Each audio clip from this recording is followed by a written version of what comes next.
In the beginning, when the world was still silent and the heavens had not yet unfolded their stories, the Greeks imagined a great void, a space that was neither light nor dark, neither solid nor empty, a gentle openness known as chaos. Chaos was not frightening, not violent, but quiet, like the stillness one senses before the first breath of dawn. Out of this softness of nothingness, forms began to emerge, not rushed, not hurried, but slowly, as if a dream was shaping itself into something more tangible. From chaos came Gaia, the earth, vast and nurturing, her body stretching wide to cradle all that was to come. Alongside her appeared Nyx, the night, whose cloak was deep and calm, and Erebus, the gentle darkness that dwelled within shadows. Soon after came Eros, not the later god of desire, but the earliest spark of harmony, the quiet pull that allowed things to come together, to belong, to form connections. The Greeks told these tales not in one single voice, but in many,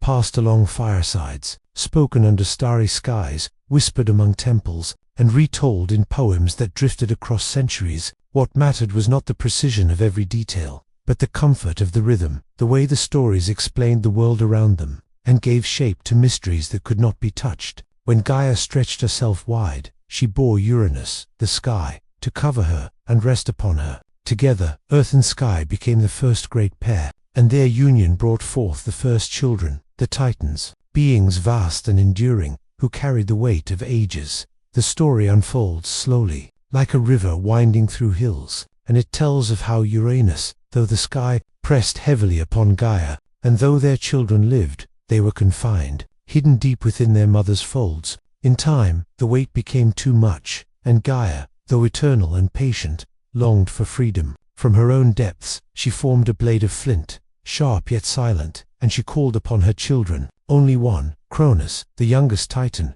had the quiet resolve to take it up. With a movement as inevitable as the passing of seasons, Cronus separated sky from earth, giving Gaia space to breathe, and thus the world opened wider. The myths do not rush, they move like waves, one folding gently over the next. Cronus then became the ruler of the world, not with the brilliance of eternal victory, but with a reign that was always destined to pass. For from his father Uranus had come a prophecy, one that said that as Cronus had overthrown his own father, so too would his own children overthrow him. Fearing the cycle of time, Cronus sought to prevent it. One by one, as his children were born from his union with Rhea, he swallowed them. Hestia, Demeter, Hera, Hades, and Poseidon all were hidden within him, not destroyed, but kept silent, swallowed whole like seeds resting in soil, waiting for the right moment to awaken. Rhea, gentle and grieving, longed for her children to live freely. When her youngest, Zeus, was born, she devised a quiet trick. Instead of handing her infant to Cronus,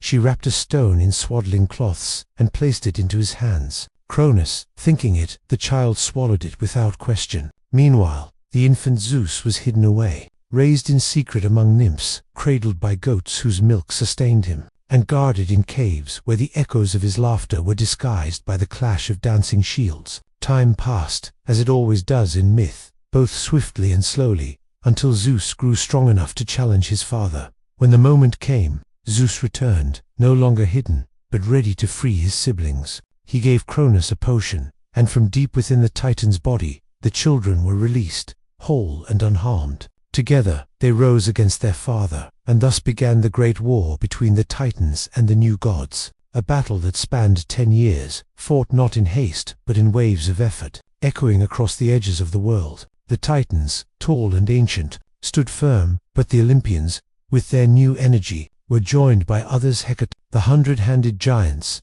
and the one-eyed smiths who forged thunder and lightning as gifts for Zeus. With thunderbolts in hand, Zeus hurled fire across the heavens, Poseidon shook the seas with his trident, and Hades wielded a helm of invisibility. The world trembled, but it was not chaos, it was transformation, the old giving way to the new. At last, the Titans were cast down, not destroyed, but sent into the depths of Tartarus, a realm of shadow beneath the earth, guarded forever by their own kin. From then on, the reign of the Olympians began, with Zeus as their leader, sitting upon the heights of Mount Olympus. His siblings took their places as well: Hera as queen, Poseidon in the seas, Hades in the underworld, Demeter with the fields, and Hestia tending the sacred flame. Each had their domain, each their power, And so the cosmos found a new balance.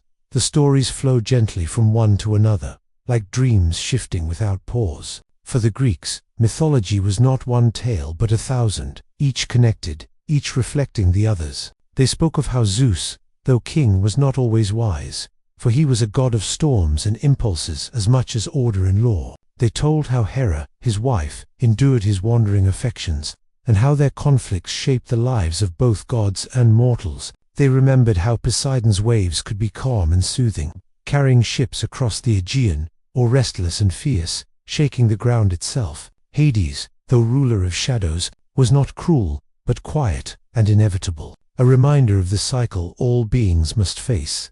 In this way, the myths build not to frighten, but to explain, to soothe the questions of why the earth trembles, why the skies split with thunder, why crops grow and wither, and why life moves from one stage to the next. Listening to these myths, one does not feel urgency, but the slow unfolding of time, the way the Greeks themselves might have heard them under the stars, with the hum of cicadas in the distance, and the sea whispering against the shore.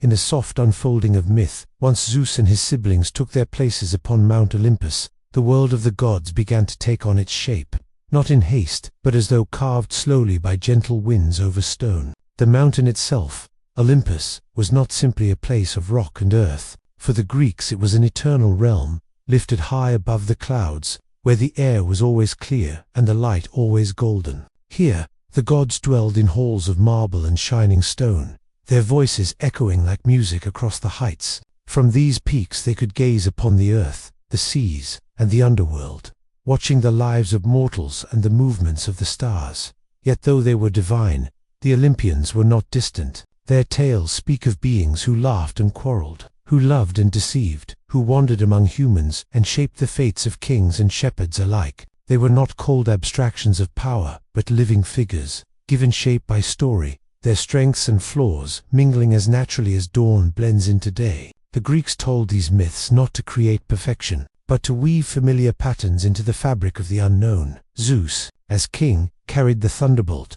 gift of the sun, and it was said that with a mere gesture he could send storms rolling across the skies or split the heavens with lightning. But his power was not only destruction, it was order, law, and the bond of oaths. To swear by Zeus was to call upon the highest of witnesses, and to break such a vow was to invite the weight of his displeasure. Yet even he, mighty and resplendent, was not beyond error. The myths tell often of his many loves, of how he descended in disguises to pursue mortals and nymphs alike. Each story was not just about his desire, but about the blending of divine and mortal worlds, the birth of heroes who carried a spark of the gods within them. Hera, his queen, ruled beside him, the goddess of marriage, family, and sovereignty. She was regal and steadfast, but also fierce in her jealousy, for she bore the weight of her husband's wandering heart. Yet Hera's strength was not only in her anger, she was a protector of women, a guardian of unions, and in temples across Greece her worshippers sought her blessings for stability and fertility. To imagine her is to picture not only a queen enthroned in majesty, but also a watchful presence, one who saw the intricacies of loyalty and betrayal, and who acted with the dignity of one who endured, yet remained unbroken. Poseidon, lord of the seas, was not confined to the waters alone. With his trident he stirred the oceans, raised islands, and sent forth waves, but he was also the shaker of the earth. Earthquakes, sudden and mysterious, were understood as his restless steps. The sea, like Poseidon, was both a source of life and a force of danger. To fishermen, sailors, and coastal dwellers, his presence was constant, for the sea could be calm as a mirror at dawn or raging with storms by nightfall. In his domain lived countless creatures, nymphs of springs, rivers, and fountains, as well as the enigmatic Nereids, daughters of the sea, who shimmered like foam upon the waves. Hades, by contrast, ruled a quieter realm. His kingdom was the underworld, where all souls eventually journeyed, guided by Hermes, who carried the dead along hidden paths. Hades was not a tyrant, nor the embodiment of evil, but a keeper of balance, a custodian of what must be. His world was divided into regions, the fields where ordinary souls wandered, the blessed Elysium where the virtuous found rest, and the darker Tartarus where the Titans and the wicked were confined. His queen Persephone dwelled with him for half the year, and her story became one of the most enduring myths of cycle and renewal. For when she rose back to the surface each spring, the flowers blossomed and the earth was fertile. When she descended again to Hades in autumn, the fields grew barren and winter took hold. Demeter, her mother, embodied this cycle of grief and joy. She was goddess of grain, harvest, and nourishment, and her myth reflects the tenderness of human dependence on the earth. When Persephone was taken, Demeter searched the world in sorrow, refusing to let crops grow until her daughter was restored. Her tears became famine, her yearning became the barrenness of the land. But when Zeus decreed that Persephone would return for part of the year, balance was restored, and so the Greeks understood the turning of the seasons. It was not a scientific mechanism, but a living story, comforting in its familiarity, one that explained the rhythm of life and death, loss and reunion, with a gentle inevitability. The eldest sister was less often sung in great epics, but her presence was steady and enduring. She was the hearth itself, the sacred flame that burned at the center of every home, temple, and city. While other gods were grand and dramatic, Hestia's role was quiet but vital, for it was she who ensured warmth, stability, and unity. In each household, her fire symbolized continuity, and in each city her eternal flame was a reminder that the gods were near, and the bonds of community were unbroken. The Olympians were not alone, for around them gathered countless others lesser deities, spirits of rivers and mountains, the personifications of dawn and night, love and strife, sleep and dream. The Greeks imagined a world alive with presence, where every corner of nature carried a spirit, every change of weather a divine hand. Eos, the rosy-fingered dawn, opened the day with soft light. Helios drove his golden chariot across the sky. Selene, the moon, guided the night, and Nyx, the primordial night herself, veiled the world in stillness. Thanatos, the gentle figure of death, walked quietly, never cruel, only inevitable, while Hypnos, sleep, and Morpheus, dream, drifted softly into mortal minds. The myths, when told for sleep, carry no urgency. They unfold in layers, offering not drama but rhythm, not suspense but the comfort of repetition. In them, one finds both the grandeur of cosmic battles and the intimacy of everyday life. The gods quarreled, yes, but their quarrels mirrored the struggles of mortals. They loved, and their loves reflected human yearning. In every tale, the line between divine and mortal blurred, reminding listeners that life was part of a greater story, one that reached back to chaos and stretched forward into eternity. Consider the tale of Prometheus, the titan who did not remain bound in Tartarus, but who allied himself with humanity. From clay, he shaped the first men, and from his cunning he stole fire from the heavens, bringing its warmth and light to mortals. With fire, humanity could cook food, forge metal, and keep away the cold. It was a gift of survival and progress. Yet Zeus, angered by the theft, punished Prometheus by chaining him to a rock, where each day an eagle came to consume his liver, which grew back each night. This endless cycle of pain became a symbol of both defiance and endurance, reminding mortals that progress often came at a cost. From fire also came the story of Pandora, the first woman, fashioned by the gods as a counterpart to man. She was given gifts by each deity: beauty, charm, skill, and curiosity, and a jar later called a box that she was forbidden to open. Yet, drawn by curiosity, she lifted the lid, and from it spilled all the troubles of the world's sickness, toil, sorrow. At the bottom, however, one thing remained: hope. And so the Greeks explained not only why life held suffering, but also why, amid all troubles, there is always hope that sustains. Each myth carries a lesson, though not in the way of stern commandments. They are gentle reminders, patterns of human experience woven into timeless stories. Heroes would rise from these patterns: mortals, touched by divine favor or burdened by divine wrath. Heracles, born of Zeus and a mortal woman, would face labors that tested both strength and spirit. Perseus would slay the Gorgon with gifts from the gods. These tales, though filled with deeds of courage, were never only about conquest, but about journeys, the endurance of trial, and the eventual return to balance. As these stories were told beneath the starlit skies of Greece, listeners might glance upward to see constellations traced among the stars: Orion the hunter, Perseus with his sword, Andromeda bound to the rock. For the Greeks, the heavens themselves were a canvas of memory, each cluster of stars a story fixed in place for eternity. The rhythm of these myths is not a march but a lull, a soft weaving of narrative. The world begins in chaos, grows through Gaia and Uranus, shifts with Cronus, and blossoms under Zeus. The gods take their places, their lives intertwining with mortals, their stories reflecting the endless cycle of love, conflict, loss, and renewal. Nothing is final, nothing abrupt. It is all flowing, like waves upon the shore, and so, as one listens, the myths stretch onward, inviting not tension but relaxation, not alarm but a quiet surrender to the timelessness of story. Each god, each goddess, each hero, and each tale is a thread, and together they form a tapestry that has endured for millennia, not because of spectacle, but because of their quiet familiarity, the way they soothe the eternal human longing to understand the world, to see meaning in its rhythms, and to feel part of something larger than ourselves.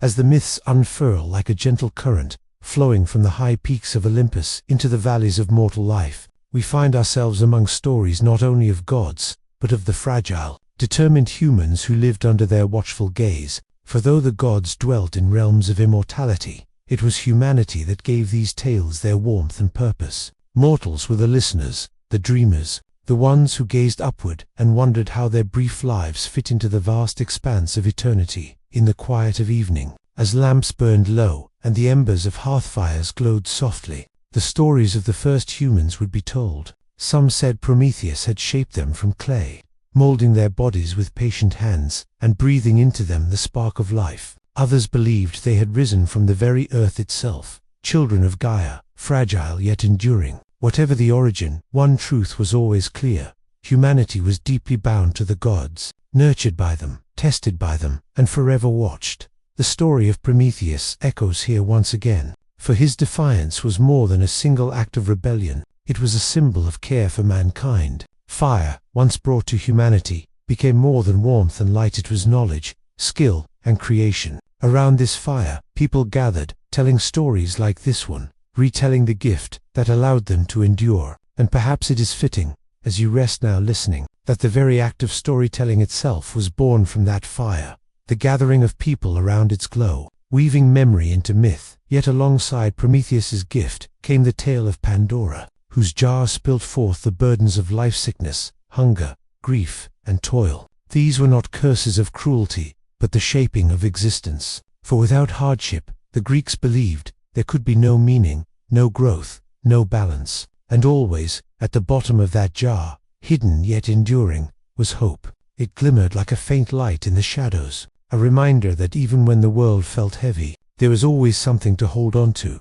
From these beginnings rose the stories of the ages of man. The poets spoke of them as cycles, each one unfolding like a slow turning of the seasons of humanity. First was the Golden Age, a time of peace, when men lived like gods, free from toil and sorrow, when the earth gave its fruit freely and no one grew old. Then came the Silver Age, less radiant, where humans were childish, clumsy, and failed to honor the gods. Next was the Bronze Age, filled with strength and war, where men were mighty but violent, their lives cut short by their own restlessness. After this came the Age of Heroes, a shining time when noble figures like Perseus, Heracles, and Achilles walked the earth, their deeds remembered in song. And finally, there was the Iron Age, the age of Hesiod's own time, an age of toil, strife, and weariness, where men labored endlessly, and justice was often forgotten.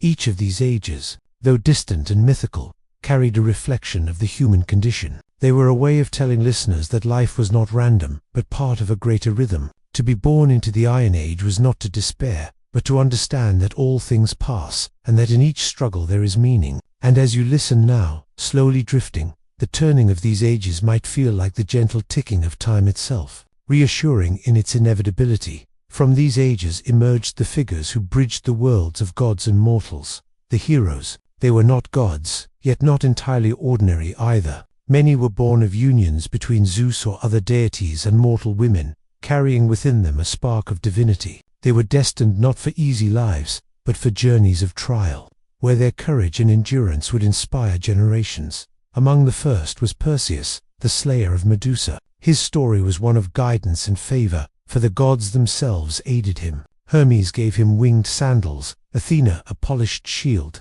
With these gifts, he approached the Gorgon, whose gaze turned all to stone, and by looking only into the reflection of his shield, he struck her down. From her blood sprang Pegasus, the winged horse, a symbol of beauty born from terror. Perseus's tale was not only of victory, but of trust in divine gifts, in his own courage, in the unseen paths that led him onward.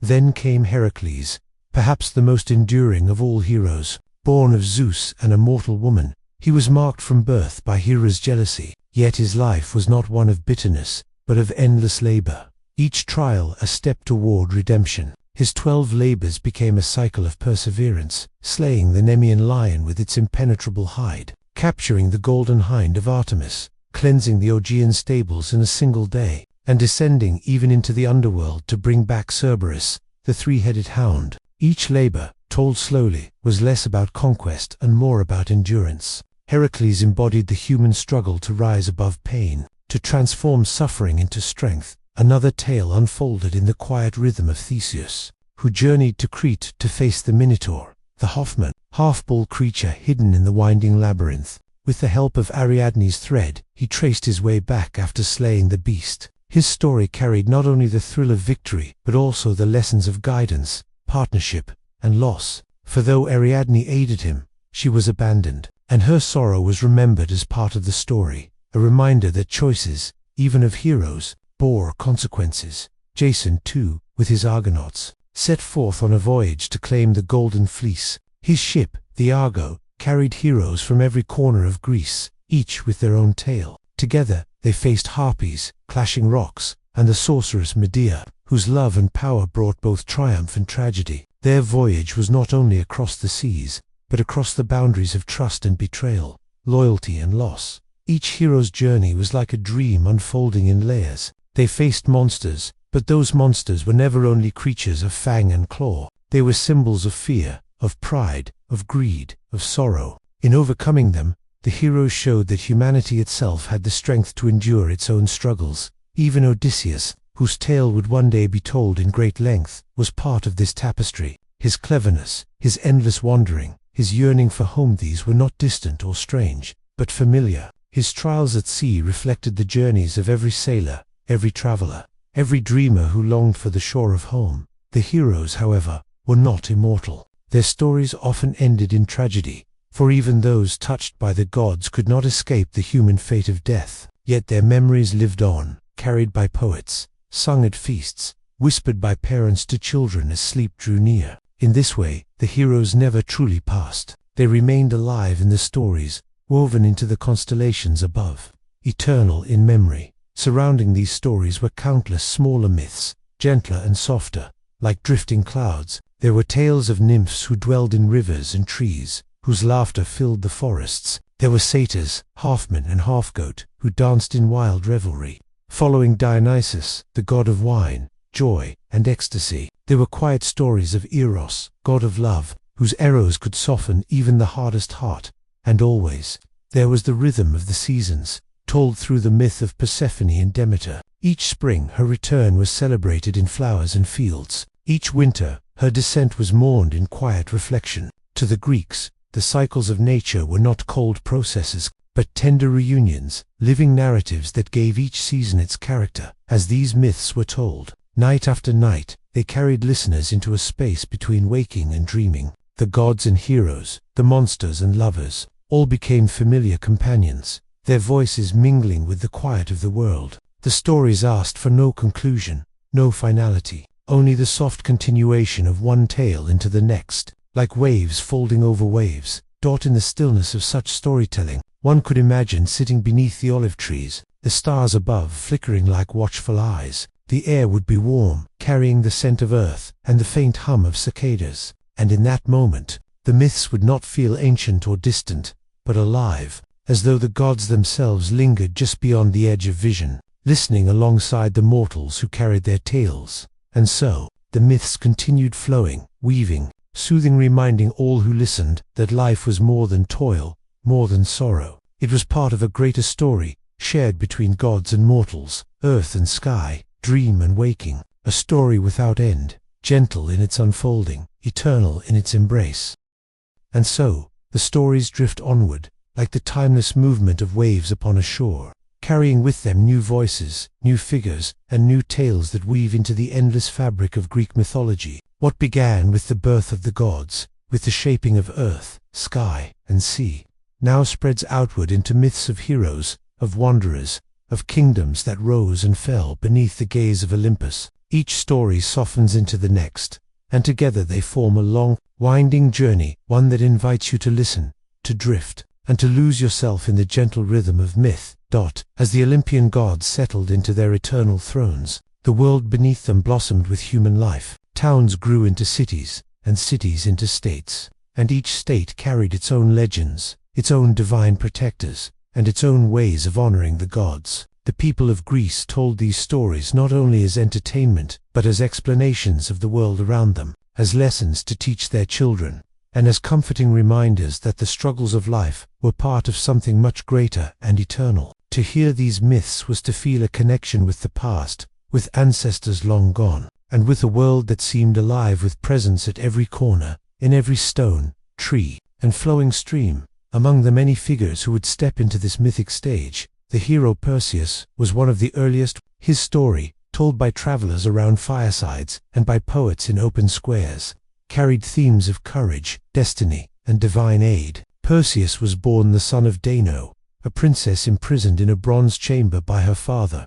King Acrisius. Had heard a prophecy that his daughter's child would one day cause his downfall, and so he locked her away from the world. But fate in these stories is never so easily avoided. Zeus, taking the form of a golden shower of light, entered Danae's chamber, and from their union Perseus was conceived. When Acrisius discovered the child, he cast Dano and Perseus into the sea inside a wooden chest. Yet the waves were kind, and the chest drifted safely to the island of Seriphos, where a fisherman rescued them. Perseus grew up strong and noble, guided by the quiet awareness that his life was touched by the gods. His great challenge would come when King Polydex, ruler of Seriphos, demanded the head of Medusa as a bride-gifter, task meant to doom the young hero. For Medusa was a Gorgon, her hair a tangle of living snakes, her gaze turning any who met it into stone. Perseus did not face this task alone. Athena, goddess of wisdom, and Hermes, messenger of the gods,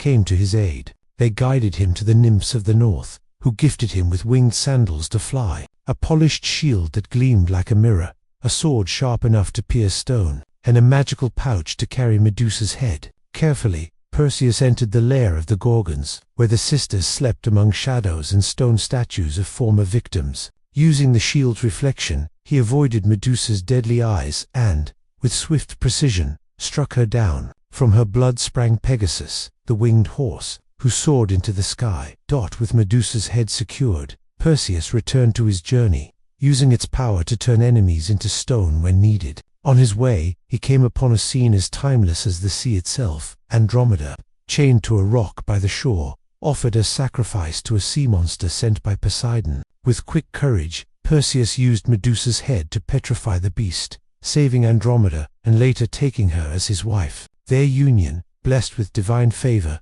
carried forward into generations of kings and heroes. Perseus's tale, like so many, was one of bravery shaped by fate and softened by the helping hands of the gods. And still, the myths drift onward. From Perseus, we move gently into the story of another hero, Heracles, known for his strength, but also for the weariness of his endless labors. Heracles, born of Zeus and the mortal Alcmene, was marked from birth for greatness, though his life would be filled with trials. Hera, ever jealous of Zeus's affairs, despised the child and sent 2 serpents to his crib. But even as an infant, Heracles seized the snakes with his bare hands and crushed them, a foreshadowing of the strength that would define his life. Heracles' greatest test came in the form of 12 labors, tasks of near impossible difficulty, meant to atone for a crime committed in a moment of divine madness. Yet though the labors were punishment, they became stories of triumph. He faced the Nemean lion, its hide impenetrable, and defeated it with his bare hands,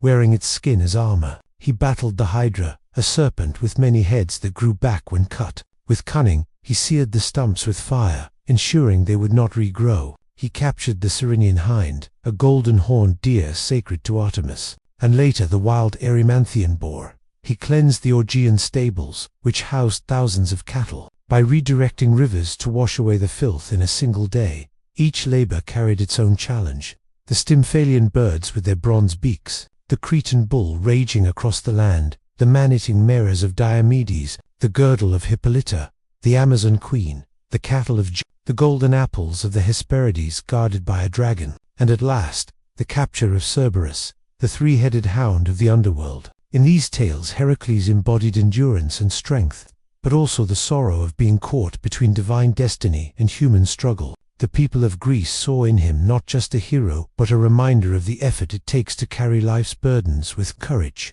The myths continue their gentle unfolding, flowing from hero to hero, each story like a pearl strung along the necklace of time. We hear of Theseus, the prince of Athens, who ventured into the labyrinth to face the Minotaur, a creature half man, half bull, born of both human fault and divine punishment. Guided by the thread of Ariadne, Theseus found his way through the twisting corridors, slaying the beast and freeing his people from a cycle of sacrifice. His story, like that of Perseus and Heracles, spoke of bravery, but also of the bittersweet truths of human life. For Theseus's choices carried both triumph and tragedy, love and loss. Gently, we move now toward the legendary expedition of Jason and the Argonauts, a tale that carried echoes of the sea and the call of adventure. Jason, guided by destiny, gathered a band of heroes aboard the ship Argo, their quest set upon retrieving the Golden Fleece, a symbol of kingship and divine favor. Among his companions were Heracles,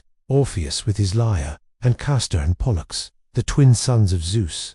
Together they sailed across distant waters, facing clashing rocks, harpies, and other dangers. With the aid of Medea, a sorceress of sharp mind and deep heart, Jason succeeded in seizing the fleece, though the story that followed was one of complexity, love, betrayal, and sorrow. These myths, though filled with action, were never meant to stir urgency or alarm. Rather, they drift like ancient songs, their rhythms slow, their tones soothing, their lessons deep but gentle. To hear them in this way is to feel the stories as one might feel a lullaby, soft notes rising and falling, carrying you through the night. And so the stories of the heroes stretch onward, from one tale to another. The figures of Greek mythology rise and fade like constellations, each with its light, its pattern, its meaning in the grand expanse of time. Perseus, Heracles, Theseus, Jason, they remind us of strength, of trial, of courage met with aid, of destinies that could not be escaped but could be faced with heart.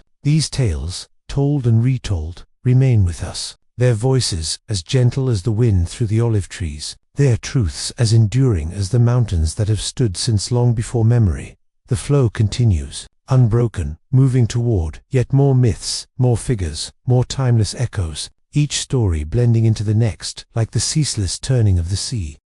The myths drift further, like a quiet river moving through valleys of memory. And now we turn to the gentle unfolding of stories that dwell not only upon heroes, but upon the gods themselves, whose presence shaped every corner of ancient life. Though the Olympians sat upon their thrones in the high heavens, they were never distant from the world below. They were woven into the rise and fall of every city, into the quiet prayers whispered at dawn, into the harvests gathered under warm sunlight, and into the journeys taken by those who set sail upon the unpredictable seas. That was said that Zeus, the father of gods and men, ruled the skies with thunder in his hand. Yet he was not always a figure of distant majesty. To the Greeks, Zeus was a protector, a god who upheld oaths, watched over strangers, and guided justice among mortals. His temples stood upon hilltops, surrounded by olive trees, where people left simple offerings: bread, wine, the smoke of incense, believing that the god's favor might rest upon them.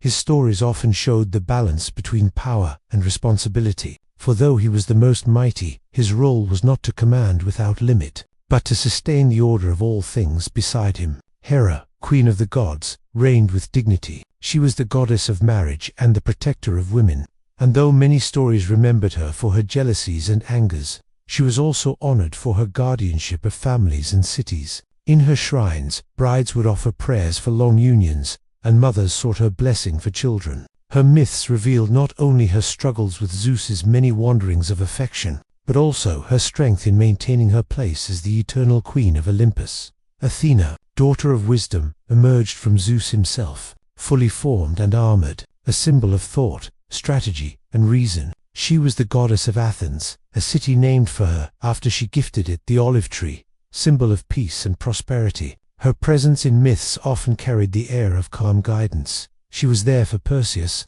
she was there for Odysseus, She was there wherever wisdom was needed to temper strength. People prayed to her not only for victory in battle, but also for skill in weaving, in craft, in learning, and in just governance. In her temples, the quiet flicker of oil lamps lit the path toward thoughtful reflection. Apollo, god of the sun and music, was another beloved figure. His myths stretched wide. He was the bringer of light across the sky, the patron of prophecy at Delphi, the healer and the poet. His voice was imagined in the pluck of lyres, in the harmony of verse, in the soft rays of morning sunlight. His twin sister Artemis, mistress of the hunt, moved through forests and moonlit glades. Her presence felt in the quiet tread of deer, in the whisper of leaves, in the silver glow of night. To hear their stories was to feel the beauty of balanced light and dark, sun and moon, music and silence, wildness and wisdom. And then there was Aphrodite, goddess of love and beauty, born from the foam of the sea. Her myths often surrounded with longing and desire. Yet she was more than a figure of charm. She represented the force that binds hearts, the gentle current that draws people together, the quiet warmth of affection that carries through families and friendships. Her shrines were adorned with roses, doves, and seashells, all reminders of her origin and her power. Ares, the god of war, stood in contrast, fierce, tumultuous, embodying the chaos of battle. His presence was feared, his myths reminders of the cost of conflict. Yet he too belonged to the balance of life, for in him was reflected the reality of human struggle and strife. His stories were not soothing, yet when told in this slow, reflective way, they softened into reminders of the turbulence that exists even within the quiet rhythm of the world. Poseidon, brother of Zeus, ruled the seas, his trident stirring waves and shaping coastlines. To sailors, his favor was everything. A calm voyage or a deadly storm could depend upon his mood. His temples overlooked harbors, where men poured libations into the waters before setting sail. He was a god of both creation and destruction, his power felt in earthquakes, his generosity seen in horses, which were also his gift to mankind. The sea itself was his voice, deep and eternal, carrying myths upon its endless waves. And finally, Hades, ruler of the underworld, who presided over the realm of the dead. His kingdom was not of cruelty, but of solemn order, where every soul found its place. His story with Persephone, daughter of Demeter, was one of the most enduring. Persephone, gathering flowers in a sunlit meadow, was taken into the underworld by Hades, who made her his queen. Demeter, goddess of the harvest, and her mother, wandered the earth in grief, causing crops to wither and the world to grow barren. It was only when Persephone was allowed to return for part of the year that the earth bloomed again. Thus, the Greeks explained the seasons, spring and summer for Persephone's return, autumn and winter for her descent below. This myth, gentle in its rhythm, carried the cycle of life, death, and rebirth, a reminder of the patterns woven into all existence. That's the gods and their tales unfold. They remind us of how the ancients saw the world as alive with meaning. A storm was not only weather, but the hand of Zeus. A shift in tides was the breath of Poseidon. A good harvest was the blessing of Demeter, while wisdom in judgment was the whisper of Athena. The myths were not distant entertainments, but companions to life itself, soft voices explaining the mysteries of existence. And yet, even as the gods filled the stories, mortals remained at the heart of many myths, for it was in the struggles of men and women, in the bravery of heroes and the gentleness of those who endured, that listeners found reflections of themselves. The Greeks told these stories again and again, not to remember only the gods, but to see how human lives were touched by them, shaped by them, guided by their presence. We move now into quieter stories of kings and queens, of trials and journeys, of the simple ways that mythology connected the divine to the human. Among these was the tale of Baucis and Philemon, an old couple who welcomed strangers into their humble cottage, offering what little food and shelter they had. Those strangers were Zeus and Hermes in disguise, testing the kindness of mortals. While many had turned them away, Baucis and Philemon gave all they could, and in return, their cottage was transformed into a temple, and they themselves granted the gift of dying together, side by side, so neither would be left alone.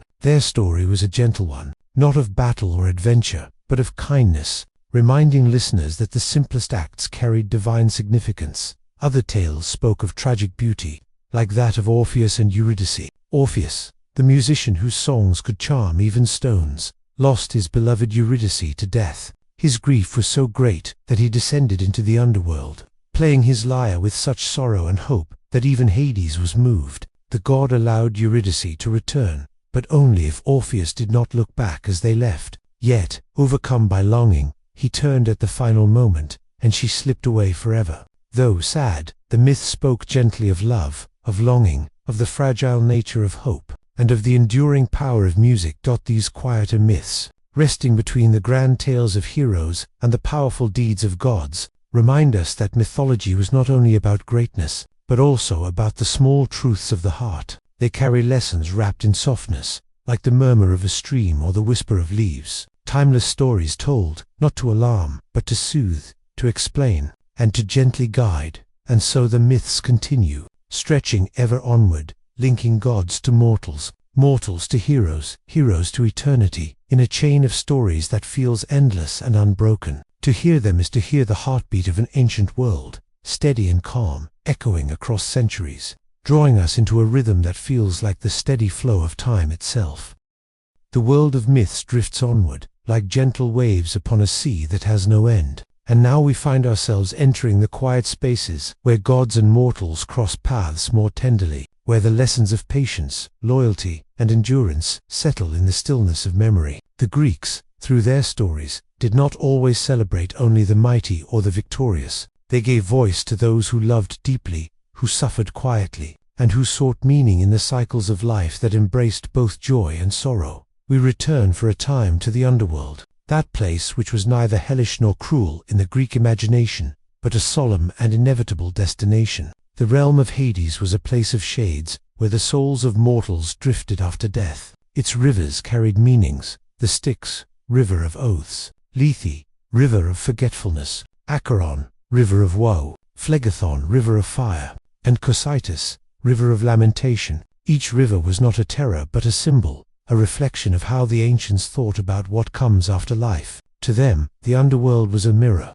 showing how the deeds of mortals shaped their resting place. The stories of these rivers often carried gentleness, when told in low, steady tones. To imagine a soul drinking from Lethe and forgetting all burdens of life is not frightening but comforting, as though the weariness of the world might one day fade into a calm forgetfulness, leaving only peace. Even the darker rivers became softened in myth, for they were seen as part of the great balance of existence, unchanging and eternal. Among the shades of the underworld, we hear again the story of Persephone, who divided her time between two realms. For part of the year, she was above, walking the fields with her mother, Demeter, bringing blossoms and warmth. For the other part, she was below, queen beside Hades, her presence giving dignity to that quiet world. The cycle of her journey told of the cycle of life itself: growth, decline, rest, renewal. To fall asleep listening to this story is to fall into harmony with the rhythm of seasons, with the reassurance that even what seems lost may return in time. We turn then to the myth of Sisyphus, a tale that often seemed heavy, yet can be softened in its retelling. Sisyphus, king of Corinth, was condemned to roll a stone up a hill, only for it to fall back again, endlessly. For the ancients, this was a story of futility, but it can also be heard as a meditation on persistence. Night after night, the stone returns, and night after night, Sisyphus lifts it once more. His story can become a reflection of the small struggles of daily life, which we endure not for grand reward, but simply as part of our being. In this way, the myth gently teaches resilience, the quiet strength to continue even when there is no clear end. Another tale from the underworld is that of Tantalus, who stood forever in a pool of water with fruit hanging above, yet could never drink or eat. His punishment was for his misdeeds, but to listen softly is to hear not torment, but symbolism, the reminder of desire always just out of reach, and the lesson that peace comes not from endless seeking, but from acceptance. In a calm voice, even this story feels less like punishment and more like a parable, guiding listeners toward contentment. Yet the myths of the underworld were not only about punishment. Many souls found gentle resting places in the Elysian fields, where meadows stretched endlessly under a golden light, and heroes who had lived just lives could walk at peace. In these fields there was no hunger, no pain, no grief, only a tranquil eternity, filled with soft breezes and the company of kindred spirits. When told at night, the image of the Elysian fields becomes a vision of rest itself, like the dreamscape that welcomes a sleeper into slumber. Leaving the underworld for a moment, we step again into the lives of mortals who touched the divine. Consider the story of Daedalus and Icarus, which speaks of ingenuity and caution. Daedalus, a master craftsman, built wings of feathers and wax so that he and his son might escape their captivity. They rose into the sky, wings outstretched, feeling the freedom of air. But Icarus, overcome by the joy of flight, soared too near the sun, and the wax melted, sending him into the sea. In the calm retelling, this myth is not a harsh warning, but a reminder of balance, the joy of ambition tempered by care, the beauty of freedom remembered alongside responsibility. Other myths bring us into the quiet stillness of the sea. There was Glaucus, a fisherman who, after tasting a magical herb, became a sea god, forever swimming in the depths. There was the gentle Nereid Galatea, who wandered among the waves, beloved by mortals and immortals alike. These figures remind us of the closeness of sea and story, the way the Greeks saw the waters not as empty but alive, carrying whispers of gods and spirits beneath their waves. Listening to these stories feels like hearing the ocean at night. Each myth another wave, another hush of tide against shore. The story of Echo and Narcissus is another myth often told. Echo, a nymph, cursed to repeat only the last words spoken to her, fell in love with Narcissus, who loved only his own reflection.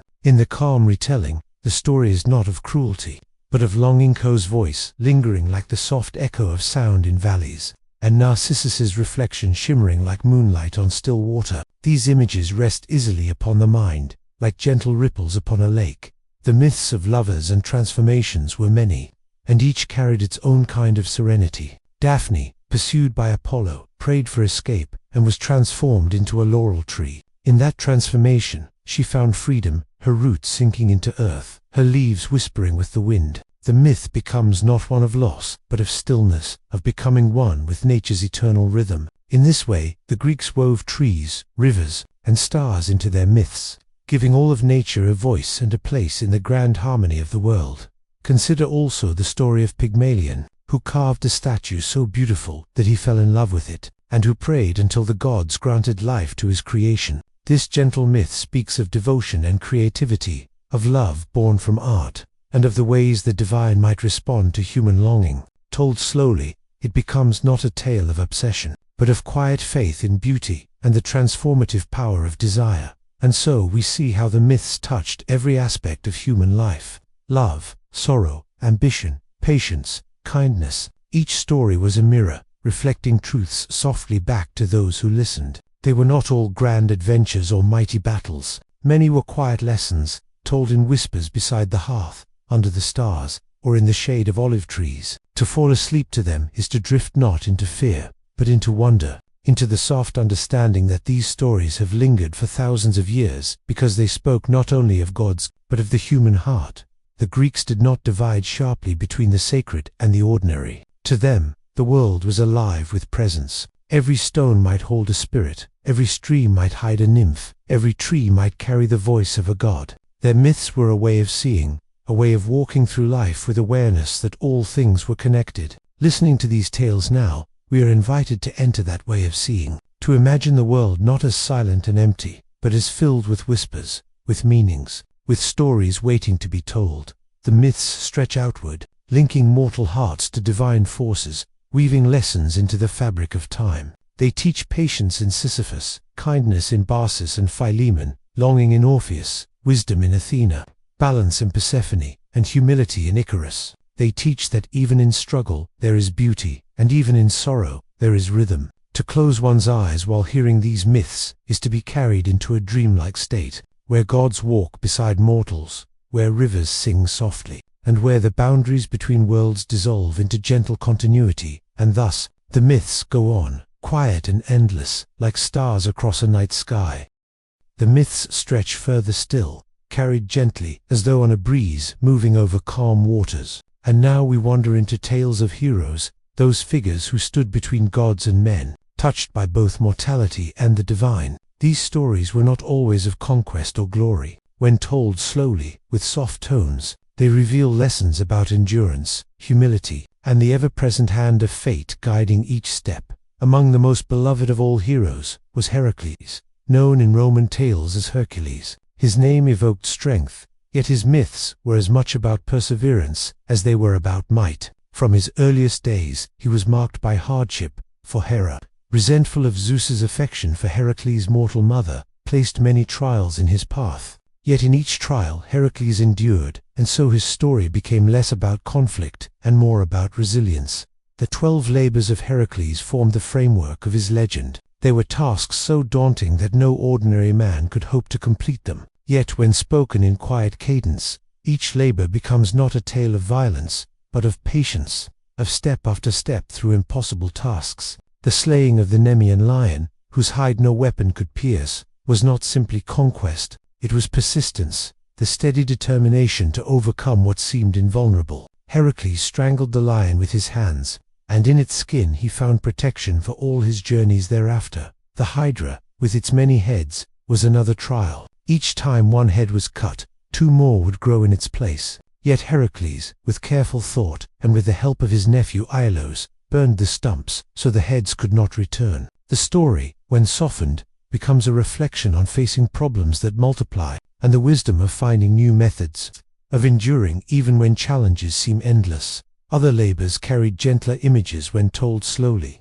The capture of the Cerenian hind, a deer sacred to Artemis, was not an act of violence, but of patience. For an entire year, Heracles pursued the deer, never harming it, only following until at last he could capture it unharmed. The labor teaches not conquest, but the long, slow lesson of persistence and respect. The cleaning of the Augean stables, too, though often told with humor, was not about dirt, but about creativity. Heracles turned rivers to wash the stables clean, showing that wisdom can achieve what brute strength cannot. Each labor of Heracles, when told this way, becomes not a tale of blood, but a meditation on endurance, on ingenuity, and on the human ability to continue. Even his labors with beasts, the Erymanthian boar, the Stymphalian birds, the Cretan bull, become softer when described as encounters with the wild, reminders of humankind's place in a world filled with creatures, each with their own strength. Heracles, despite his might, was not perfect. His myths often spoke of sorrow, of mistakes, of anger, and of the burden of carrying such immense strength. Yet this imperfection made him more human, more relatable. He bore the weight of his labors as we bear the weight of our struggles, step by step, day by day. His final rest came only after much hardship, but his immortality among the gods symbolized that endurance carries its own reward. In this way, Heracles became not only a hero, but also a companion for listeners, a reminder that even when life is heavy, one can carry onward. From Heracles we drift into the tales of Perseus, another hero touched by destiny. His story begins with prophecy, as many myths do, and unfolds with the slaying of Medusa, whose gaze turned all who met it into stone. Yet Perseus's triumph was not through brute force, but through gifts and guidance. He received a mirrored shield from Athena, winged sandals from Hermes, and a curved sword with which to strike. He approached Medusa not directly, but indirectly, watching her reflection and striking with care. The myth becomes a lesson in thoughtfulness, in approaching challenges with strategy and humility rather than pride. After his victory, Perseus journeyed further, and in his travels he rescued Andromeda, chained upon a rock as a sacrifice to a sea monster. With calm words, this tale becomes not one of terror, but of quiet devotion, a man seeing another in peril, and stepping forward to bring freedom. Andromeda, in gratitude, became his companion, and together they founded dynasties, weaving their names into the fabric of Greek memory. Their myth is one of union, of shared fate, of journeys continued together. Then comes the story of Theseus, whose name is tied forever to the labyrinth and the Minotaur. The labyrinth itself, crafted by Daedalus, was a maze of twisting paths, a symbol of confusion and the struggles of the mind. Within it lived the Minotaur, half man, half bull, fed with sacrifices. Theseus volunteered to face the creature, and with the help of Ariadne, who gave him a thread to guide his way, he succeeded. Told softly, the story becomes less about combat and more about guidance, the reminder that in life's labyrinth, we all need threads to lead us back, companions who help us find the way. The Minotaur itself becomes less a monster and more a symbol of inner conflict, something to be faced with courage and care. Theseus's story, however, is not only triumph, His life carried sadness, for in leaving Crete, he forgot to raise the white sail that would signal his victory to his father, Egypt. Seeing the black sail instead, Aegeus despaired and cast himself into the sea, which took his name thereafter. This myth, when told gently, reminds us that victories are often mingled with sorrow, and that fate carries both joy and grief in equal measure. Jason and the Argonauts bring yet another current of myth, a tale of companionship, of many heroes gathered upon the ship Argo to seek the Golden Fleece. Their voyage was long, filled with trials. Yet what lingers most is not the dangers but the fellowship or unity of men and women bound by a common quest. With them was Medea, whose wisdom and sorcery helped Jason succeed, though their story together ended in sorrow. But even this tale, softened in retelling, becomes not about betrayal, but about the complexity of love and the way human hearts can change with time. We wander now into the epic of the Trojan War, not yet to the rage of Achilles or the wanderings of Odysseus, but to the cause the golden apple that Paris of Troy gave to Aphrodite, choosing love over power or wisdom. This simple choice set the stage for war, yet when told slowly, it becomes a reflection on desire.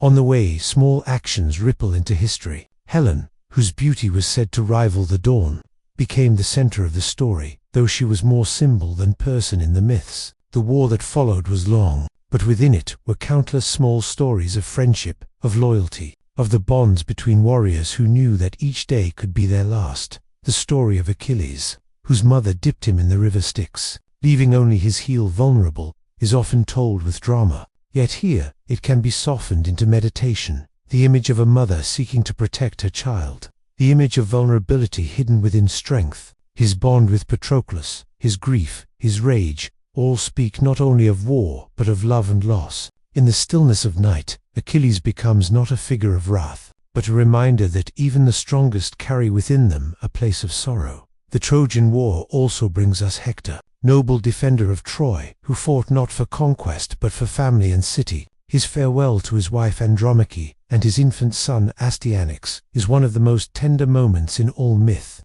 a moment that shows the human heart beneath the armor. When told softly, Hector becomes a symbol of devotion, of quiet courage, of the simple desire to protect what one loves. And beyond the war came the journeys whose wanderings we shall tell in fuller measure later, carried by storms and trials across seas, always yearning for Ithaca, for home. His story above all is one of patience, of the long road, of the belief that no matter how far one strays, there is always a way back. In these myths of heroes, softened by time and retelling, we see not only battles and triumphs, but humanity. Each story, when slowed, reveals gentler truths: persistence in Heracles, thoughtfulness in Perseus, guidance in Theseus, fellowship in Jason, vulnerability in Achilles, devotion in Hector, patience in Odysseus. They are stories that soothe rather than excite, that remind us of the endurance of the human spirit. The myths drift onward, unhurried, flowing like a river under moonlight, leading us further into the endless tapestry of Greek imagination, where gods and mortals, heroes and lovers, triumphs and sorrows all find their place in the great song of time. The tapestry of Greek myth grows wider still, for it was never only about the tales of heroes or the deeds of gods. Around every great story lay dozens of smaller ones, interwoven like threads in a great woven cloak, each carrying its own hue, its own quiet rhythm. These were the myths of lovers, of transformations, of mortals touched for a moment by divine presence, and of the lessons found in joy, in longing, and in loss. Among the gentlest of these tales is that of Orpheus, the musician whose song was said to move even stones, rivers, and trees. When his lyre sounded, the wildest of beasts lay at his feet in calm repose, listening as though enchanted. His music was not thunderous or fierce, it was tender, filled with longing, filled with the essence of love itself. Orpheus loved Eurydice, and when she was taken from him too soon, bitten by a serpent and carried to the underworld, he could not bear her absence. With his lyre in hand, he descended into Hades, seeking what no mortal should seek, the return of a beloved from death's quiet realm. As he played, the shades of the underworld paused, their endless wandering soothed by his song. Cerberus, the guardian hound, lowered his heads and listened. Even Hades and Persephone, rulers of the underworld, were moved to tears. They granted Orpheus his wish. Eurydice could follow him back to the upper world. so long as he did not turn to look at her until both had crossed the threshold. Slowly, step by step, he ascended, his heart filled with hope, his ears straining for the sound of her footsteps behind him. Yet at the last moment, fear overcame him, the fear that she was not there, the longing to be sure. He turned, and she faded back into shadow, lost forever. The story of Orpheus, spoken gently, becomes not a tale of tragedy but of tender longing, of the frailty of hope and the softness of love. It whispers of how even the most beautiful of songs cannot silence fate, yet still, the song remains, comforting those who listen in the night. Another tale drifts softly to us, that of Pygmy, the sculptor who carved a statue so beautiful that he fell in love with his own creation. Day after day he gazed upon the figure, polished its marble surface, and treated it as though it were alive. His devotion reached the ears of Aphrodite, who, touched by his love, granted the statue life. She breathed, she moved, and she became Galatea, his companion. This myth, when told slowly, carries the rhythm of devotion, of the way love and beauty can breathe life even into what seems still and cold. The stories of metamorphosis, of transformations from human to tree, from nymph to star, were countless in Greek myth, and each carried its own gentle imagery. The story of Daphne and Apollo speaks softly of longing unfulfilled. Apollo, struck by the arrow of desire, pursued the nymph Daphne, who longed only for freedom, for the stillness of the forest. As he drew near, she prayed to her father, a river god, to save her. In answer, her feet rooted to the earth, her arms stretched into branches, and she became the laurel tree. Apollo, in sorrow and admiration, claimed her leaves as his crown forevermore. When told for sleep, this myth becomes not a chase, but a meditation on freedom, on the peace of the forest, and on how beauty can endure in new forms. So too with the story of Echo and Narcissus. Echo, cursed to repeat only the words spoken to her, fell in love with Narcissus, who could love no one but himself. When he gazed into the water and saw his reflection, he was captivated, unable to turn away, until at last he faded into the earth. Echo, too, faded, leaving only her voice behind, whispering softly across valleys and mountains. The myth becomes, in quiet telling, a meditation on self-reflection, on the way longing can be endless, and on how some voices linger even when bodies are gone. The constellations above were filled with such myths, stories written in the stars for those who looked upward at night. Callisto, once a companion of Artemis, was transformed into a bear and later placed among the stars as Ursa Major. The Great Bear, her son too, was placed nearby, and together they circled the pole for eternity. Cepheus and Cassiopeia, Andromeda and Perseus all were lifted into the heavens, their tales preserved not in books but in the endless, turning night sky. To listen to these stories is to hear the stars themselves whispering their history. Steady and calm.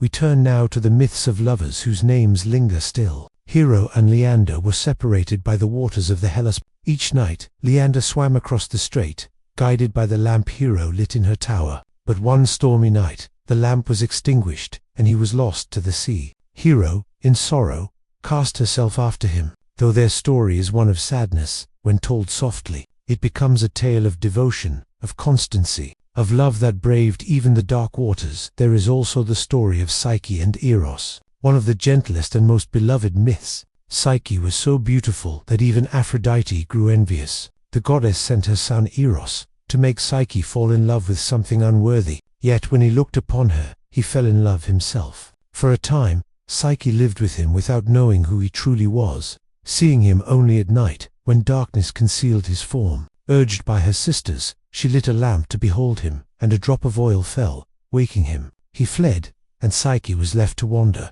completing tasks set by Aphrodite to prove her worth. With patience and endurance, Psyche succeeded, and in the end, she was reunited with Eros, granted immortality so their love would never fade. This story, spoken slowly, becomes a meditation on trust, on patience, on the quiet power of love to endure trials. Psyche's name means soul, and so her tale becomes a gentle allegory of the soul's journey, finding its union with love only after hardship has been borne with grace. Beyond these tender myths lie others that remind us of the cycles of nature, of the endless turning of seasons. The tale of Demeter and Persephone is among the most enduring. Persephone, daughter of Demeter, was taken into the underworld by Hades. In her grief, Demeter, goddess of the harvest, allowed no crops to grow, and the earth withered. To restore balance, a compromise was made. Persephone would spend part of the year with her mother, and part with her husband in the underworld. Thus, when she returned, flowers bloomed, and fields grew abundant.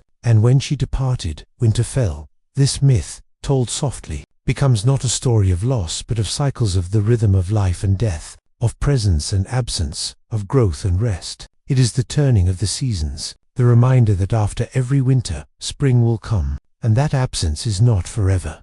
The myths of Greece often intertwined love and transformation, sorrow and joy, reminding listeners that life itself is a blend of all these things. When softened for sleep, they become less stories of drama and more like lullabies, gentle rhythms of longing, devotion, endurance, and change. Even the myth of Pandora, the first woman, carries this softened rhythm. She was given a jar, often mistranslated as a box containing all the world's troubles. In her curiosity, she opened it, and sorrow, pain, and toil escaped into the world. Yet at the bottom remained hope, the final gift, the quiet reminder that even in hardship, something gentle lingers. When told slowly, this myth becomes not one of blame, but of comfort, that even when burdens spread across the earth, hope remains, whispering softly in every heart. As the stories drift onward, they begin to circle back upon themselves, weaving patterns that feel familiar, soothing. Transformation, love, endurance, devotion, these themes recur like the gentle turning of waves upon a shore. They calm the restless mind, filling the night with soft echoes of an ancient world, where gods and mortals walked together, where stars and rivers carried stories, and where each myth held within it the quiet truths of human life. And so, as this block draws to a close, the listener may feel the weight of these myths, not as burdens, but as gentle companions. Each tale, like a soft breeze through leaves, lingers only long enough to soothe before drifting away. The mind may wander, following one thread or another, or simply rest in the rhythm of the words. The myths remain, steady and eternal, ready to carry us further into their endless flow. The flow of myths drifts onward, as though carried on a gentle river that moves without haste, gliding over smooth stones, reflecting the stars above. The stories of the Greeks were not all about heroes or great quests, nor even solely about gods. Many were quiet reflections on nature, on the wind and the water, on the fragile line between human and divine. They were whispered explanations for why the moon shines, why the stars move, why the flowers bloom, and why rivers run unending to the sea. When told slowly, with a voice softened by calm, these stories feel less like dramatic tales and more like lullabies of an ancient world, each one carrying a lesson, a rhythm, a gentle truth. One such tale is that of the moon goddess, who drove her silver chariot across the night sky. She is said to have fallen in love with Endymion, a mortal shepherd or perhaps a hunter, who was granted eternal sleep by Zeus so that he would never age, never wither, but remain youthful forever. In his slumber, Selene visited him, night after night, brushing his cheek with light, her love endless as the turning sky. The story, when spoken slowly, becomes a meditation on rest itself, on the beauty of endless sleep, on the stillness that is both gift and longing. Endymion dreams, and Selene watches, and together they embody the union of peace and love.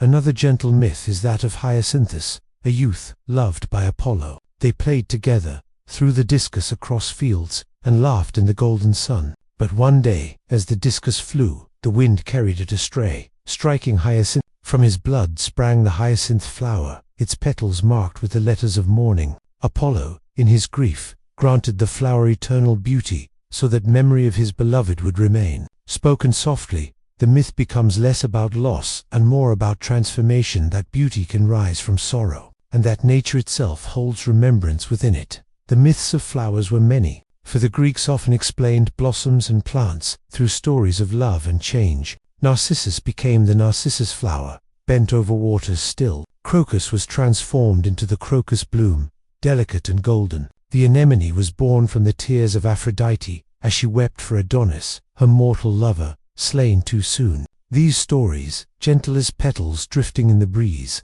remind the listener that beauty and fragility are intertwined, and that in every bloom lies both joy and memory. Let us drift now to the story of Adonis himself, whose life was tied to the cycle of seasons. Born from the trunk of a tree, He grew into a youth of such beauty that Aphrodite herself loved him, yet he was destined for a brief life, and when he was killed while hunting, his blood mingled with the earth, giving rise to the red anemone. In time, his myth became linked to the rhythm of planting and harvest, his return symbolizing fertility and renewal. Told softly, his story becomes a hymn to cycles, the ebb and flow of time, the eternal promise of return. In another corner of myth we find Ariadne, daughter of King Minos of Crete. It was she who helped Theseus navigate the labyrinth, giving him a thread to guide his way as he faced the Minotaur. Afterward, she fled with him, but he left her sleeping on the shores of Naxos. Yet Ariadne was not abandoned to sorrow alone, for Dionysus, god of wine and ecstasy, found her, and he placed a crown upon her head that later shone among the stars as a constellation. Her story, told in calm tones, becomes not one of betrayal, but of renewal, of how one ending becomes another beginning, and of how the heavens themselves bear witness to her place. Among them, the myths of Dionysus often carried a gentler undertone than one might expect, for though he was god of revelry, he was also god of transformation, of release, of loosening the burdens of the mind. In sleep, when the mind drifts free of its daytime cares, Dionysus can be felt as a soft presence, reminding us that rest, too, is a kind of freedom. The vines that curl upward, the grapes that ripen, all whisper of abundance and of the gentleness that comes when one surrenders to the rhythm of life. From the realm of vines and wine, we may turn our gaze to the sea once more, for Greek myth was filled with nymphs and deities of the waters. The Nereids, daughters of the sea god Nereus, were 50 in number, gentle maidens who guided sailors, calmed storms, and brought ease to the restless waves. Their names Thetis, Galatea, and Amphitrite were sung softly across waters. Thetis, mother of Achilles, was among the most famous, but in the quiet of the night, she is remembered less for her role in war, and more for her presence as a gentle sea spirit, guiding her child, soothing the waves, and embodying the eternal care of the ocean. Another of the Nereids was loved by the Cyclops, Polyphemus, though her heart belonged to another. Her myth, when told without haste, feels less like conflict and more like the timeless story of longing, of love found and love unreturned, all carried upon the endless motion of the sea. The Greeks saw the world as alive with spirits, dryads dwelling within trees, naiads in rivers and springs, oreads upon mountains. Each natural place carried a presence, a whisper, a spirit that could be felt. To speak of them now is to recall that the ancient world felt always alive, that in every grove, in every cave, in every ripple of water, there was a story, a song, a gentle presence watching over. For those seeking rest, this sense of companionship with nature is soothing, as though every corner of the earth is filled with quiet guardians, keeping watch in silence. And then, there were myths of stars themselves, the endless canopy above. The story of Orion is one such tale. A mighty hunter, he roamed the earth until after his death. He was lifted into the sky as a constellation. There he remains, striding across the heavens, his belt of 3 stars shining clearly, his figure eternal. The gentle telling of Orion's myth invites us to gaze upward, to find comfort in the steady, unchanging stars. Alongside Orion is the Pleiades, 7 sisters who shine as a cluster of stars, pursued forever across the sky. Their names Maia, Electra, Tegete, Alcyone, Selene, Sterep, Merope were whispered in hymns and stories, each representing gentleness, each flickering softly above the earth. For the Greeks, these stars were reminders of family, of connection, of presence across distance. Told in the quiet of night, they become companions to the listener, little lights that comfort in the darkness. So many myths of the sky carried this quality, gentle reminders that the heavens themselves were filled with stories. Perseus and Andromeda, locked forever among the constellations. Cassiopeia, sitting in her chair, circling endlessly. Cepheus, her husband, nearby. The entire sky was a great canvas of stories, painted not with words but with stars, guiding sailors and shepherds, and lulling dreamers into slumber.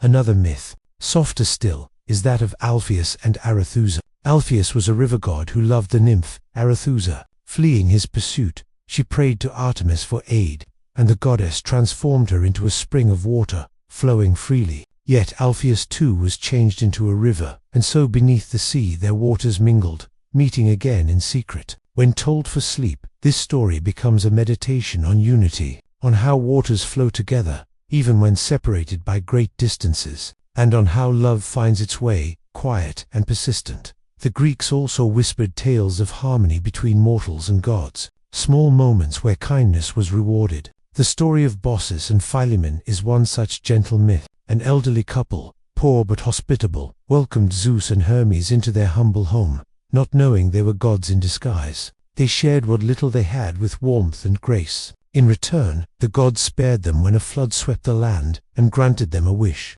They asked only to serve as priests in the temple and to die together, never parted. In time, when their final day came, they were transformed into trees, their branches entwined forever. This myth is one of the most soothing in all of Greek lore, for it carries no strife, no tragedy, only kindness, devotion, and transformation into eternal togetherness. It whispers to the listener that love and generosity are never lost, that they endure, rooted like trees, reaching toward the sky. And so the myths circle back to themes of transformation, love, devotion, and the stars. They remind us that the world is alive, that every flower and tree, every star and river holds a story. When told gently, they are not tales of grandeur but of quiet truths that beauty and loss, love and change, are woven into the fabric of life, as steady as the tides, as enduring as the heavens. The listener, resting now, may feel the rhythm of these stories settle like a lullaby. They are not meant to end abruptly, but to flow like an endless stream, one story blending into the next, each carrying the same calm message, that we are part of a greater tapestry, one filled with love, with cycles, with beauty, and with the eternal presence of hope.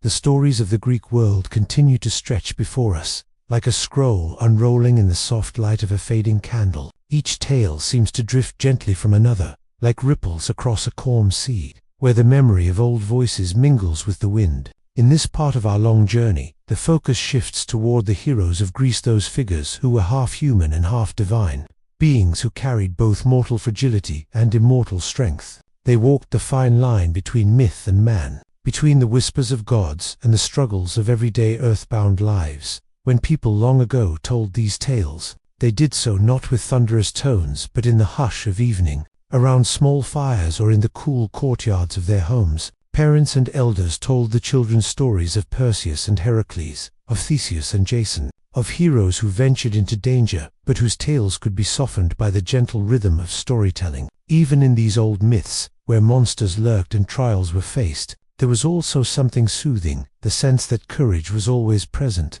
that challenges could be overcome, and that the fabric of the world was woven with both hardship and resolution. Let us begin with Perseus, one of the earliest heroes, a figure whose name echoes faintly through the corridors of time. Perseus was said to be the son of Zeus, the great father of gods, and Dano, a mortal woman. His story, like so many others, begins with a prophesying ancient foretelling that a child born of Dano would one day bring about the downfall of her father, the king. To avoid this, the king locked Dano away in a tower of bronze where no one could reach her. Yet myths always find their way through barriers. Zeus came to her not in human form, but as a shower of golden light, descending softly, filling the chamber with warmth. From this gentle union, Perseus was born.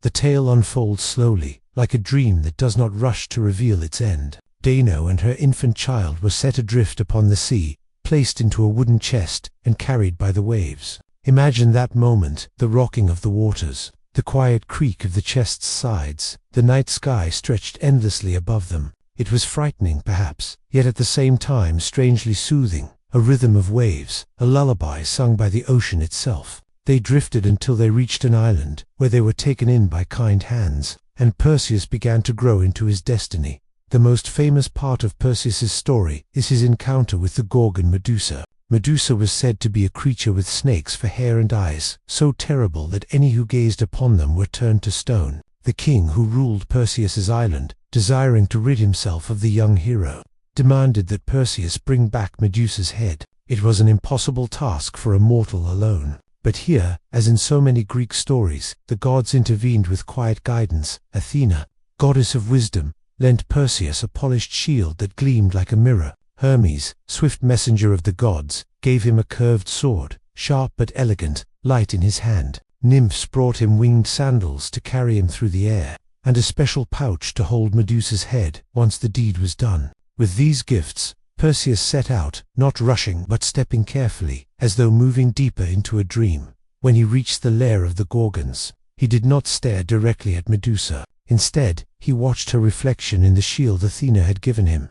A clever trick, like looking at a bright light only through water. In this softened reflection, Perseus saw the shifting coils of her hair, the faint glint of her scales, the terrible eyes never meeting his own. With steady breath, he approached, and with a single stroke, he fulfilled his quest. But rather than ending in terror, the myth carries a moment of unexpected beauty. From Medusa's body, the winged horse Pegasus emerged, soaring into the skies like a vision of freedom. The hero did not remain in darkness, but was reminded that even from what is feared, something wondrous might be born. In stories told for sleep, this is how Perseus's tale lingers, not as a frightening encounter, but as a reminder that even the darkest moments can yield light, that the night sky holds both shadows and stars. Another figure whose name drifts into our minds is Heracles, known to the Romans as Hercules. Unlike Perseus, whose journey began with gentle gifts of gods, Heracles was marked by extraordinary strength from birth. He was the child of Zeus and a mortal woman, and because of this, his life was both blessed and burdened. His name, Heracles, means the glory of Hera. Yet Hera, the wife of Zeus, bore him deep resentment. She was said to send challenges and hardships upon him, weaving his life with trials that tested both his strength and his spirit. The most famous part of Heracles' story is his 12 labors, a series of tasks so vast and demanding that they seemed almost impossible. Yet they unfold one by one, not in chaos, but with a kind of rhythm, almost like verses of a long repeating poem. In the quiet retelling, each labor becomes less about battle and more about endurance, patience, and persistence. His first task was to face the Nemean lion, a creature whose hide could not be pierced by any weapon. Heracles met the beast, not with clever tools, but with the force of his arms. He embraced it in a great struggle, until at last it fell. From its hide, he crafted a cloak, which became his emblem, a symbol, not of destruction but of survival, a mantle to protect him in the journeys to come. Another labor sent him after the Hydra, a serpent with many heads. For each one severed, 2 more would grow. Yet even this trial was not without aid. With the help of his nephew Iolaus, who brought fire to cauterize the wounds, Heracles overcame the endless cycle. Here, too, the story becomes not one of endless violence, but of working together, of finding solutions that were not brute force alone. In another task, Heracles was asked to clean the Augean stables, where thousands of cattle had left them filled with filth for years. It was a challenge not of strength but of cleverness, and Heracles accomplished it, not by shoveling endlessly but by redirecting the flow of rivers, letting the waters do the work. It is a reminder, soft in its telling, that sometimes the world's burdens can be lifted not by struggle but by finding harmony with nature's flow. The labors continue, capturing the stag of Artemis, Taming, wild creatures, fetching golden apples from a distant garden. Each is vast, yet each can be told with a gentle cadence, as if they are beads strung on a necklace of time. What matters is not the details of each trial, but the way they form a pattern, a rhythm in which perseverance leads to peace. From Heracles, the stories drift to Theseus, the hero most associated with Athens. His most famous story is his journey into the labyrinth to face the Minotaur, a creature half-man. The labyrinth was said to be a place of endless passages, twisting and turning, where one could easily become lost. Yet Theseus entered with calm determination, carrying with him a ball of thread given by Ariadne, daughter of the king. With this thread, he traced his way into the maze, and with it, he found his way back out. The story of Theseus is often told as one of cleverness and courage, but when spoken softly, it feels like a meditation on patience, on moving slowly through life's confusing pathways, leaving behind markers so one does not lose oneself. The Minotaur, fierce though it may be, becomes less a monster and more a symbol of the challenges hidden within the winding turns of existence. And when Theseus emerges from the labyrinth, it is as if he emerges from a dream, stepping once again into the light of day. There is also Jason, the leader of the Argonauts who sailed upon the ship Argo in search of the Golden Fleece. His tale is one of companionship, of voyaging with others across seas that shimmered beneath starlight. The Argonauts were a band of heroes, each with their own gifts and strengths, who worked together, row by row, breath by breath, Across wide waters, the fleece they sought was a symbol of authority and kingship, guarded far away in a distant land. Yet the journey itself, more than the goal, fills the imagination. It is filled with the sound of waves lapping against the hull, the rustle of sails in the wind, the soft rhythm of oars dipping in unison. As with so many myths, the action becomes secondary to the journey, to the way human lives are shaped by movement, companionship, and the pursuit of something just beyond reach. When told at night, Jason's tale becomes less about the dangers faced and more about the quiet unity of travelers bound together under the same stars. The ship drifts in the mind like a lullaby, its wooden frame creaking gently, its path lit by moonlight upon the waters. The fleece may be golden, but it is the journey itself that glows most brightly in the memory. So the Greek heroes, whether Perseus with his reflective shield, Heracles with his mantle of lion's skin, Theseus with his thread, or Jason with his ship, all step softly through the imagination. Their stories are not harsh interruptions but gentle waves carrying the listener onward. They remind us that life is woven from trials, yes, but also from persistence, companionship, cleverness, and the quiet guidance of those who come before us. And as the night grows deeper, these tales linger, not as sharp-edged myths of danger, but as calm, rhythmic patterns like the sound of distant waters or the steady flicker of a fading fire. Each hero, though grand in their deeds, is softened here into a figure of calm endurance, a story to dream upon. And so, in this part of our long journey, we rest in their company, letting their myths flow like a gentle river through the mind, preparing us for the deeper waters of the stories still to come. The tapestry of Greek mythology stretches further now, weaving into one of the most well-known cycles of all, the long story of the Trojan War and the journeys that came before and after it. Even here, in a tale so often told with grandeur and conflict, there is a way to soften the threads, to look not at the roar of battle but at the deeper undercurrents, the journeys, the choices, the moments of quiet humanity beneath the veil of legend. The war itself is said to have begun from a single seed, a single story of beauty and desire. It begins with the gods themselves, with a golden apple cast into their company. The apple bore an inscription, "To the fairest." It was a gift meant for one, but three goddesses, Hera, Athena, and Aphrodite, each claimed it as their own. Their dispute rippled outward, for even gods in these tales are touched by pride and longing, that to decide who would claim the apple. The judgment was given not to a god but to a mortal man, Paris, a prince of Troy. Imagine him upon the soft slopes of Mount Ida, the mountain rising above the plains, sheep grazing nearby, the air filled with birdsong and wind. One by one, the goddesses approached him, each offering a gift. Hera promised him power and kingship. Athena promised him wisdom and victory in battle. But Aphrodite, the goddess of love, promised him the heart of the most beautiful woman in the world. Paris, young and entranced, chose Aphrodite, and so he was led to Helen, wife of Menelaus, king of Sparta. Helen's beauty was said to shine like starlight upon the earth, and Paris carried her away to Troy. This act, though quiet in its beginning, rippled outward, summoning kings, heroes, and armies across the Greek world to set sail for Troy and bring her back. The war that followed lasted 10 years, but in our retelling, it drifts like a long dream, where moments rise gently and then fade again. We think not of clashing weapons but of the slow rhythm of time, ships gathered at Aulis, sails billowing in the wind, the voices of oarsmen chanting as they pulled their vessels across the sea. Among these gathered was Agamemnon, king of Mycenae, brother to Menelaus, who led the Greeks with heavy responsibility. With him came Odysseus of Ithaca, known for his cleverness and his steady words. Achilles too was there, the greatest warrior of his age, yet also a man whose fate was shadowed by prophecy. Patroclus, his dearest companion, sailed with him. There were others as well, Nestor-wise with age. Ajax, tall and mighty. Diomedes, fierce and loyal. Together they formed a tapestry of human character, each a thread shining in its own way. The war itself ebbed and flowed. At times, the Greeks advanced upon the walls of Troy.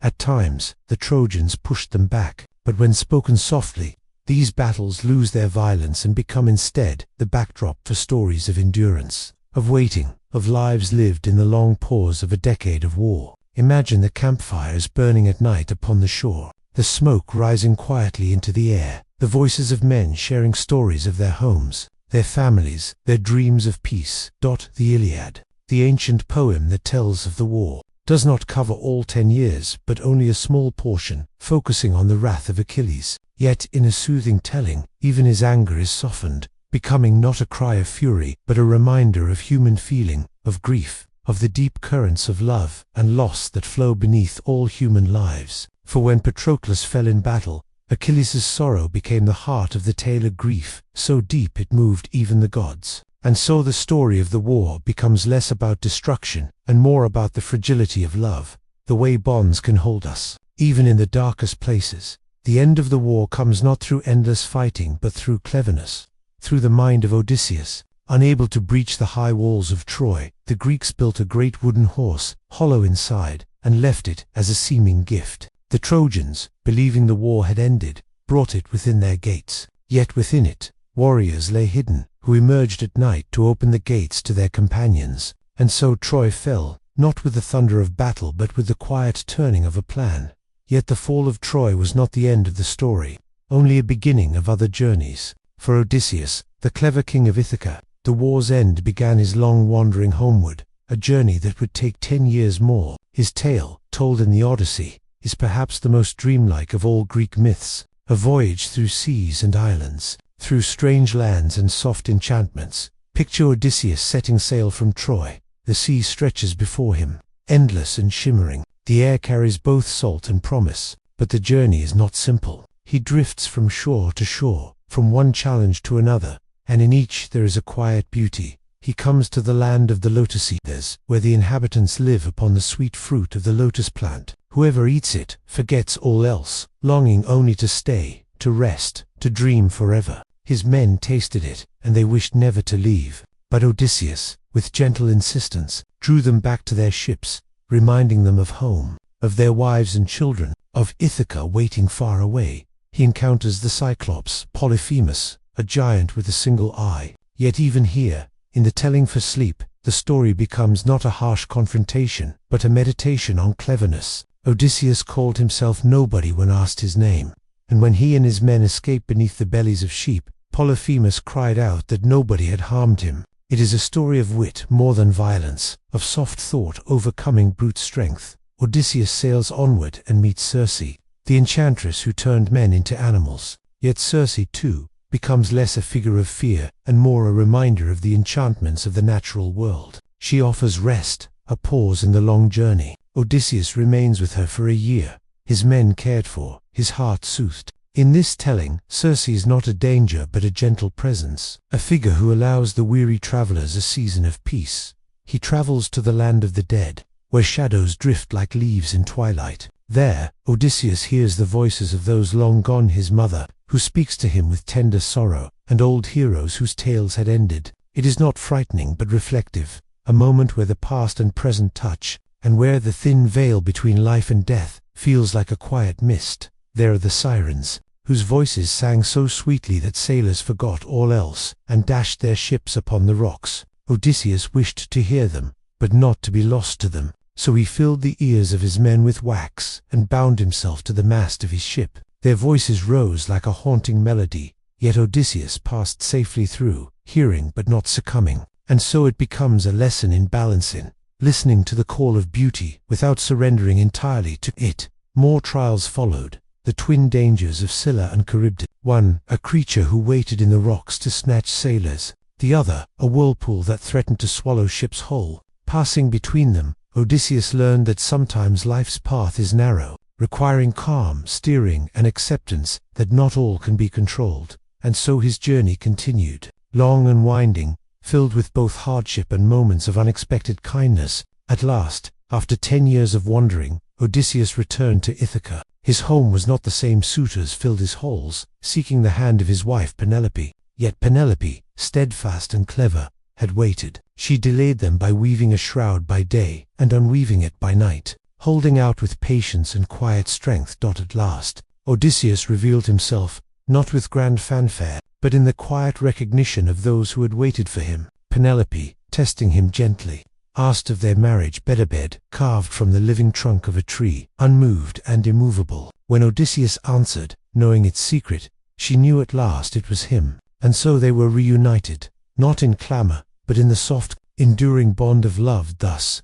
the story of the Trojan War and the wanderings that followed becomes not a tale of endless strife, but one of patience, of journeys, of the long paths that lead us home. It is a reminder that even the greatest struggles give way to quiet resolutions, that the sea eventually brings its travelers back to shore, and as we listen to these tales in the gentle dark, we may feel as though we are upon Odysseus's ship ourselves, drifting across calm waters, the stars above us, ancient and watchful, the sound of the waves lulling us into rest. For myth, when told with patience, becomes not a cry of the past, but a lullaby of eternity.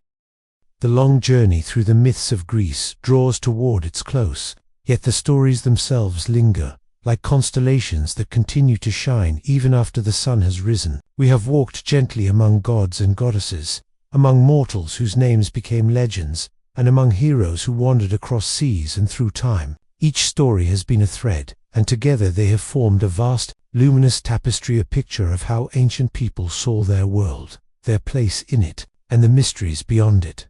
The myths of Greece were never meant to be fixed or final. They shifted with each retelling, carried by poets and singers, passed down beside hearths, across marketplaces, and within the echoing halls of temples. In one telling, a god might appear stern, in another, kind. A hero might be celebrated as noble or questioned for his pride. Yet through all of these variations, the stories endured, echoing across centuries, always alive, always moving like the sea dot in them. We saw creation itself, the rise of Gaia and Uranus, of Kronos and Zeus, of a world shaped from chaos into order. We saw gods who ruled the skies, the seas, and the underworld, each reflecting the vastness of nature and the quiet currents of human feeling. We followed heroes, Heracles, Perseus, Theseus, Jason, each facing trials not only of strength but of spirit. We wandered through the cycle of Troy, a story of love and longing, of journeys long and winding, and we drifted with Odysseus across the waves,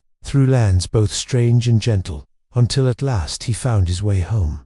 Each myth holds its lesson, though softly, like a whisper carried on the wind. They remind us of the fragility of pride, the strength of patience, the endurance of love, the power of cleverness, the inevitability of change. They tell us that even gods and heroes face sorrow, that even the greatest journeys must one day come to rest, that even the brightest fires burn quietly in the end. To the Greeks of long ago, these stories were not just entertainment. They were a way of understanding the world, of bringing shape to the unknown, of making sense of the night sky above them and the seas that stretched endlessly before them. In listening to their myths, we hear echoes of their hopes and fears, their questions about life and death, their wonder at the beauty and mystery that surrounded them. And so, as we reach the quiet close of this journey, imagine yourself beneath the same night sky that once shone upon Greece. The constellations above still carry the names of heroes and gods: Orion with his belt, Perseus with his sword, Andromeda bound but shining free. They remain like eternal reminders of the stories once told, glittering softly in the silence of the heavens. The myths do not end, for they live on whenever they are spoken, whenever they are remembered. They move from past to present, from poet to listener, from the page to the quiet ear of someone drifting into sleep. They are eternal not because they are unchanging, but because they always find new life in those who carry them forward. And so we leave them here, resting gently in the space between memory and dream. The gods return to their thrones, the heroes lay down their arms, the sea grows calm, the fires in the temples burn low, all becomes still. The myths of Greece remain, timeless and unhurried, like stones that line the shore, like waves that rise and fall. They are stories that will never die, for they belong not to one time but to all time, flowing quietly into the endless sea of human imagination. And now, in the stillness, let the stories fade into silence, leaving only calm, only rest, only the gentle rhythm of breath. Like the tide itself, the journey is complete. The myths remain. Sleep now, as the ancient world grows quiet,